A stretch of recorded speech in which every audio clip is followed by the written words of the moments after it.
hay por lo menos 2 errores básicos en lo que está diciendo y un tercer error en la medida general de restringir las exportaciones del maíz con la esperanza de que baje el precio, cosa que sabemos que no va a ocurrir en el largo plazo. Yo me pongo del mismo lado que Alberto Fernández. Digo, Iván, bueno, es que esto es todo pesos. A ver, el productor produce, siembra, cosecha, produce, cría ganado y la verdad que paga los sueldos en pesos.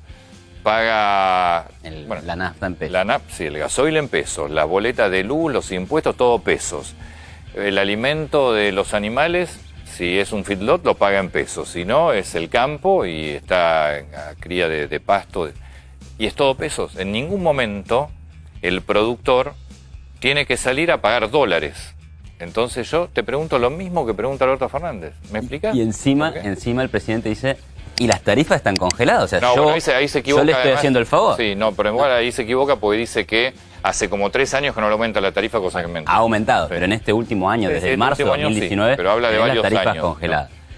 No, el primer error es, digamos... En pesos. Sí, pero es que el primer error es este de pensar que los costos son los que definen los precios. O sea, los costos no definen los precios. Entonces, digamos, a ver, si los costos definieran los precios...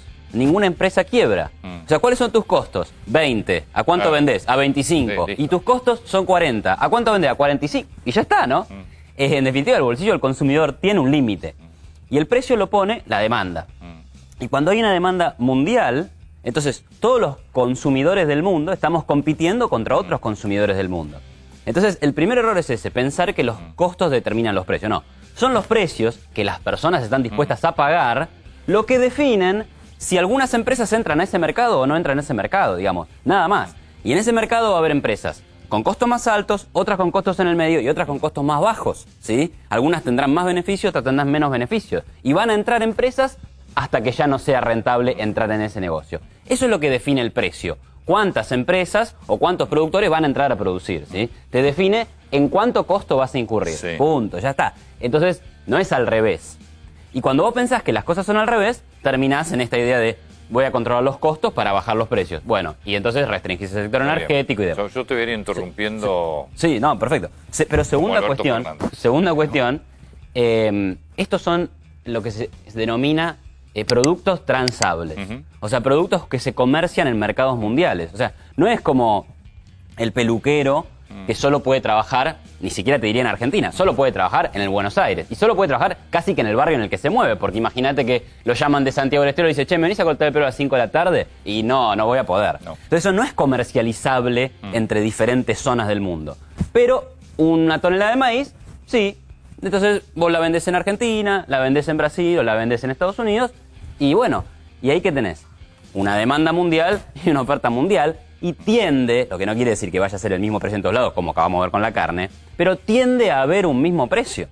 ¿Por qué? Y bueno, porque están los que consumen, están los que demandan y los mercados llevan en principio un precio. Eso está todo claro. Entonces, Alberto Fernández dice lo siguiente. Yo entiendo, si en el mundo todos demandan maíz, falta maíz por la sequía, el precio del maíz sube, está todo bárbaro. Vos asegurame un precio interno para el mercado interno diferente y después vendé todo lo que quieras al precio de afuera. Pero si vos estás en pesos, no me cobres en dólares por más que Brasil o Estados Unidos te compre más caro. Primero asegúrame la demanda interna. Vos podés hacer eso, ahí te diría dos cosas. Vos podés hacer eso, pero no sin costos. Y lo segundo es, ¿cuál es el problema de fondo que querés resolver? Lo primero son los costos. O sea, vos podés decirle a los productores de maíz, ¿quieren exportar 50 millones de toneladas? Dejen 30 en Argentina, exporten 20, o al revés, sí. ¿No? Bueno, claro, pero si yo dejo 20 en Argentina, se las estoy dejando a consumidores que no van a pagar, no sé, los $190 la tonelada que vale hoy el maíz. Te podrán pagar 150. ¿Qué costo le generás al productor? ¿Le lesionás la rentabilidad? Y nosotros ya vimos qué pasa con estos sistemas, porque... Deja de producir. Claro. No, o sea, que la otra que tiene que no cuenta Alberto Fernández es que el Estado es un gran ganador de los precios altos, sobre todo con las retenciones. Sí. Bueno. Entonces, de última, déjame 20 millones, es lo que se consume en la Argentina, los otros 30 sin retenciones exportables. Claro, bueno, pero es que ese es el Estado ese es el otro no te está contando, Alberto Fernández, la otra parte de la historia, que al gobierno, o al Estado en realidad, le sirve todo esto. perdón, ese es el otro error que comete cuando dice exporten todo lo que quieran al precio que quieran. No, al precio que quieran no. No, por eso la soja en Argentina no vale 500 dólares, la soja en Argentina vale 200 dólares. Asegúrame, vos querés un precio bueno en el mercado local, listo. Esta es la demanda del mercado local, este es el precio. No me cobres un solo impuesto de retenciones en el resto. No, pero perdona, y otra cosa, y no me obligas a liquidártelo un dólar que no existe. Aparte, bueno, vos le estás lastimando la rentabilidad al sector, vas a tener, te van a faltar. Pero por otro lado, tampoco es una buena idea lesionarle la rentabilidad al sector, porque no te invierte. Además, si los productores están ganando plata, van a ahorrar, van a poner la plata en el banco, ¿no? Ese banco va a poder dar crédito y se van a desarrollar otras actividades. O sea, es muy de corto plazo y muy corto de miras, no entender el panorama general, tomar ese tipo de medidas. Entonces, bueno, y el problema de fondo, perdóname, el problema de fondo. Bueno, lo que pasa es que los consumidores argentinos, vamos a cuidar la mesa de los argentinos. ¿Cuál es el problema? El problema es que los salarios argentinos son bajos. El problema es que los salarios en dólares son bajos. Y los salarios en dólares no son bajos porque Argentina es un país condenado por el clima o por el coronavirus. Son bajos porque tomamos medidas como estas, de restringir exportaciones, de cobrar retenciones, de tener un cepo cambiario, de tener 15 años de la inflación más alta del mundo. Contame por qué el presidente hace ese planteo. Yo quiero que me expliquen, digo, no tiene gente poco idónea. Cecilia Todescaboco es una mujer preparada. Martín Guzmán es un tipo preparado. ¿Te gusta? Digo, ¿conocen cómo es todo esto? Es decir, hay un planteo excesivamente demagógico populista, igual. Claro. Porque, digamos, pero pues, Alberto Fernández sabe perfectamente. Ahora está llevando un engaño a la gente. El tema de precios versus costos, el tema de productos transables, eso se estudia en un curso básico de economía. Pero después pero tenés todo el capítulo de impuestos. Todo el capítulo de retenciones son impuestos. Digo, el costo de producir en la Argentina es carísimo también. Bueno, el costo de producción en Argentina es carísimo por los impuestos, es alto por la inflación y la incertidumbre, es alto por el riesgo país. O sea, las tasas de interés no pueden ser bajas cuando el riesgo país es 1.400 puntos. Entonces, pero ahí tenés que empezar a discutir los problemas de fondo. O sea, el problema no es si exportamos 5 granos de maíz más o 5 granos de maíz menos. Nunca vas a resolver un problema estructural con un parche, con una medida cortoplacista y encima con más intervencionismo. O sea, digamos, el problema de la economía argentina que no crece producto de un excesivo intervencionismo económico. Y de un gasto público gigantesco. El gasto público, el déficit fiscal, que destruye los incentivos. Entonces, si vos no tenés incentivos a producir, no vas a producir. Si vos no producís más, entonces no va a haber más demanda de empleo. Si no hay más demanda de empleo, no van a subir los salarios en términos reales. Y si no suben los salarios en términos reales, entonces vos vas a decir, uy, che, pero la gente que no puede comer asado, la gente que no puede comer buen pan. Bueno, y entonces voy a restringir las exportaciones. Pero te equivocás porque estás razonando mal. 1 millón de toneladas por mes es lo que hace falta para abastecer todas las necesidades de maíz de la Argentina. Digo, sí, que podrían ser más si los argentinos quisieran más pan o si tuviéramos más inmigración. Está bien, o si pero subieran no podés nuestro salario, tener problemas. Pero lo que estoy diciendo es no podés tener problemas. No. Si lo tenés es porque lo armaste. Lo que pasa es que acá nos peleamos con leyes económicas básicas. Entonces, parece que el gobierno no puede tolerar esta idea de que hay un mercado internacional.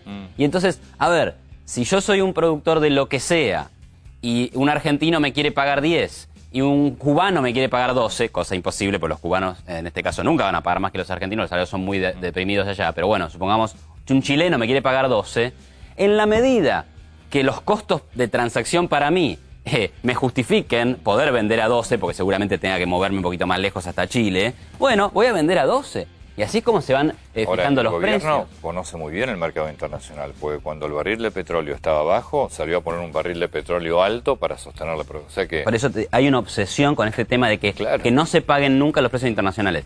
Si suben mucho, que paguemos barato. Si baja mucho, no perjudicamos al productor. O sea, no, lo subsidiamos. Por eso. Por lo menos en el petróleo, no sé si en el campo me parece que no pasó nunca eso. Pero es verdad, fíjate vos, como cuando bajaba mucho el precio del petróleo, acá lo que quiso hacer el gobierno fue el barril tango. Preservemos al productor, y ahí fuimos los consumidores los que tuvimos que pagar más por ese precio mínimo. Ahora se derrumbaba el precio del petróleo y nosotros acá estamos viendo, che, ¿por qué la nafta sube si el precio del petróleo en el mundo baja? Claro, porque en la Argentina pasa eso. Hay un piso por el cual no puede bajar. O sea, entonces, para el gobierno, para los gobiernos intervencionistas o populistas en general, los precios altos son un problema, los precios bajos son un problema. O sea, se pelean permanentemente con las decisiones voluntarias de la gente en los mercados. Porque en definitiva los mercados son eso, son un montón de compradores, un montón de vendedores decidiendo voluntariamente hacer acuerdos. Te compro, me vendés, me gusta, no me gusta, listo, Igual, digamos. no tocan. A mí lo que me asombra que cuando te hacen los planteos, hay un planteo.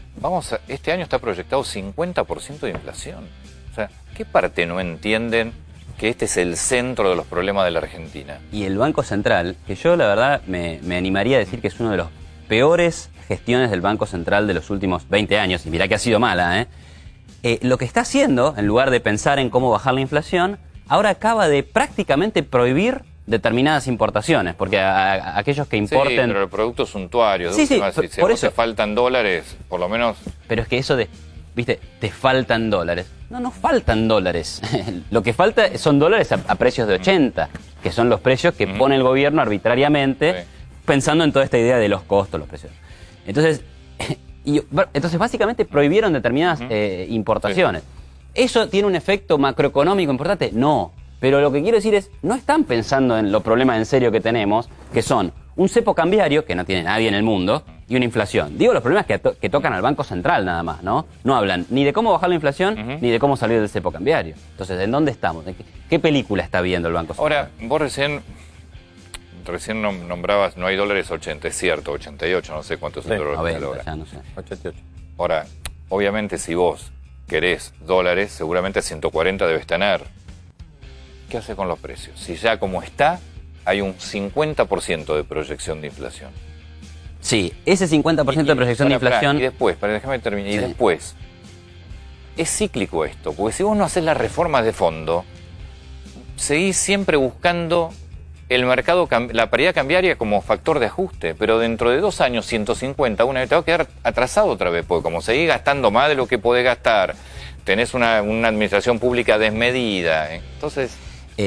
La proyección de inflación de 50 está asumiendo algunos ajustes de precios. Si el gobierno dice, no, como es un año electoral, voy a 35. controlar todo, puede estar más abajo. de este año. Puede estar en 35, puede estar en 37. Sí, puede estar. Está bien, Porque está vos bien. controlás precios Listo. hasta que explota la cosa. Bueno, bueno, ponele 37. Yo te libero el dólar, Por dólar eso, oficial. yo diría, claro, va a haber costos en el corto plazo. Salir de un control de cambios donde hay una brecha de 100, de 50, de 60, implica en el corto plazo a aceptar mayores niveles de inflación. Hay un salto de precios, como pasó en 2016. O sea, la memoria ahí la tenemos fresca. Ahora, el costo, ese costo es increíblemente inferior al costo de sostener este tipo de regulaciones Claro, cambiarias pero lo que pasa es que que te sí. generan un montón de Pero me parece que distorsiones. vos diste la- Te matan los Lo que digo es, incentivos. si vos haces eso, es momentáneo también. Si no haces las reformas de fondo, vos cada 2 años tenés que ajustar el... Pero Por ya la supuesto, pero por ya la supuesto. vivimos. Esto lo vivimos en el 2011. Vos siempre decís, no hay un plan, no hay un plan. Yo ¿Y si no hay un últimamente, plan? sí, yo he empezado a pensar que hay un plan. No hay He empezado a pensar que hay un plan. Y el plan es este, es lo que acaba de mencionar él. Las elecciones. Es llegar a las elecciones controlando y cerrando todas las variables de la economía.